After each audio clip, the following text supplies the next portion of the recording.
Joining us now to discuss it all, Louisiana Senator John Kennedy, member of the Senate Budget Committee, who is known for his colorful commentary on this issue and many others. Senator, welcome back to Fox News Sunday. Thank you. All right, let's start here. The president makes his pitch this week for the budget and says this. My plan is going to reduce the deficit by $3 trillion over 10 years. Based on what we know so far about their plan, it's going to explode the deficit by more than $3 trillion over the next 10 years. They want to cut tax for the wealthy and large corporations, take away the power we just gave Medicare to negotiate lower drug prices. All right, Senator, he says he's going to reduce the deficit, shore up Medicaid and Social Security, and make the rich pay their fair share. So what is the GOP counter? The president's budget took my breath away. His numbers are extraordinary. We're going to run out of digits here. It's a $6.9 trillion budget, $4.7 trillion in new taxes that will affect everyone over 10 years, $18 trillion in new debt, a cut to defense. The president says that his budget will solve our financial problems in Medicare and Social Security. That's not true. Anything seems possible when you don't know what you're talking about. The Wall Street Journal just reported that the president's budget will add $11 trillion in a financial shortfall to Social Security and Medicare. The only way I know how to improve the president's budget is with a shredder. Well, we're waiting to see what Republicans, though, want to offer in return, other than just criticism. Here's what the New York Times says, how they characterize what they say is coming. They say hard right House Republicans are readying a plan to gut the nation's foreign aid budget and make deep cuts to health care, food assistance, and housing programs for poor Americans. So, again, we got to get to what the GOP counter is, and how do you also deal with the optics of knowing how the Republican plans are going to be portrayed by most folks in the media? Well, I'm going to try to do what's right for the American people. The media can do what it wants. The House is on its track to put together a budget, Shannon. The Senate needs to be doing its work on the budget. Senator Schumer has prevented that. I'm on the Appropriations Committee. We should be meeting right now. As you know, we split the budget up into 12 mini budgets. I'm ranking member on one of those subcommittees. We should be meeting right now, talking about how to reduce the rate of growth of spending and debt accumulation, but Senator Schumer will not allow us to meet. So when you can't sit down with your colleagues, it's kind of hard to put together something to talk to the American people about. But there's no question that there are savings to be had in this budget. No fair-minded American believes that you can't find efficiencies in a $6.9 trillion budget. So you mentioned spending, and that is something we are hearing from House Republicans. Speaker McCarthy out there saying there's, we're bringing in all-time highs of revenues, but we have to talk about cuts in spending. But a CBO analysis says this: Republicans don't exactly have clean hands on that issue. Republicans bear at least equal blame as Democrats for the biggest drivers of federal debt growth that passed Congress over the last two presidential administrations. So how do you convince your party to stop spending in the same way that Republicans criticize Democrats are doing? Well, that criticism that you just read is correct.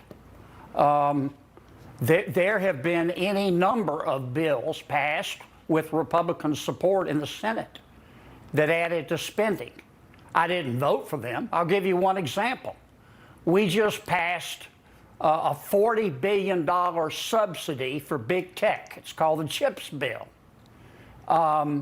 The idea is to bring semiconductor manufacturing back to America. Right now, we have a 10% market share. We just spent $40 billion in a giveaway to big tech. You know how much it's going to increase our market share? 1%. Our infrastructure bill, which is not really an infrastructure bill. I didn't vote for it because I'm not going to buy a car to get the cup holders. If you want to talk savings, we ought to stop sending checks to dead people. We spend about $1 billion to $2 billion every year to send money to dead people. The checks are being cashed. It's obviously fraud.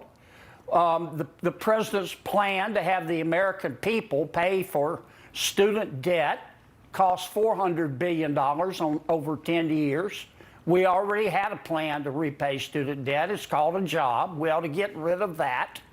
We ought to talk about how to reduce the federal workforce through attrition. We ought to talk about why in the Medicare program we're paying more for the same surgical treatment in a hospital as opposed to an outpatient clinic. There are lots of things we can do to reduce spending in this budget, but on the Senate side, we have to have Senator Schumer's permission to do that, and he's not going to give it, nor is President Biden.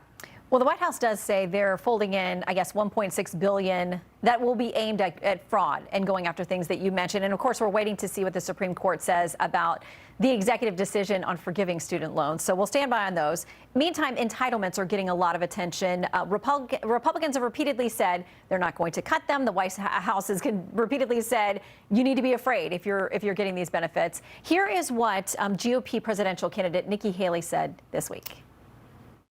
We have to be realistic. It is unrealistic to say you're not going to touch entitlements. Okay. They say Democrats are actually making proposals about these entitlements, but they say this: if Republicans continue to stubbornly insist that Social Security and Medicare shouldn't be touched, the inevitable result will be not only that Democrats win the political debate, but that all such reforms will mostly mean higher taxes. So listen, trustees of these programs tell us 10 to 15 years, they'll be insolvent. Nikki Haley's out there saying you got to talk about it, but Republicans are, chastised every time you do. Should you be having a public conversation about those things? Well, I think you ought to get the Social Security that you paid for, and I think you ought to get the Medicare that you paid for. Now, Medicare is going to start getting in trouble financially in 2028. Social Security in 2035, I think. We should be talking now how to make sure that those programs are solvent. The problem is that President Biden, in his State of the Union address, decided to demagogue the issue. We all saw it. He basically said, if you speaking to Republicans, if you talk about Social Security or Medicare, I'm going to call you a mean, bad person.